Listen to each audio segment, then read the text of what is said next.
చిరంజీవి కథానాయకునిగా శిఖరాగ్రానికి చేరుకున్నప్పటికీ ఆయనలోని బోలాతనం పోలేదు. అందుకేనేమో ఓ డైరెక్టర్ తాను చిరంజీవితో రూపొందిస్తున్న చిత్రానికి బోలా శంకర్ అనే టైటిల్ ని ఫిక్స్ చేశాడు.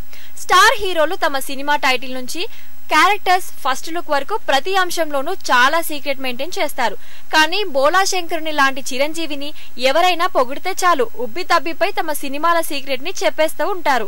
గతంలో ఓ సినిమా ఆడియో రిలీజ్ వేడుకకు చీఫ్ గెస్ట్ గా వచ్చి మాటల సందర్భంగా వేదికపైనే సడన్ గా ఆచార్య సినిమా టైటిల్ ని అనౌన్స్ చేశారు చిరంజీవి.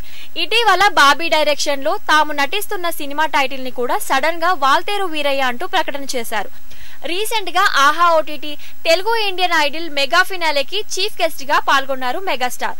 తాను నటిస్తున్న గాడ్ ఫాదర్ చిత్రంలో నయనతార హీరోయిన్ అని అందరూ అనుకుంటున్నారు. తమ క్యారెక్టర్స్ మధ్య రిలేషన్ ని రిలీజ్ చేశారు చిరంజీవి.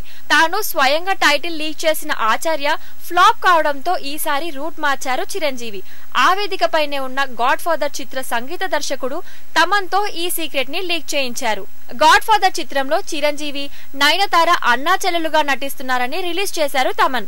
వారి మధ్య వచ్చే సెంటిమెంట్ సాంగ్ ని తెలుగు ఇండియన్ ఐడల్ విజేత వాగ్దేవ్ తో పాడిస్తున్నారని ప్రకటించారు తమన్. చిరంజీవి రూట్ మార్చిన ఫలితంగా సినిమా ఫేట్ మారుతుందేమో చూడాలి మరి.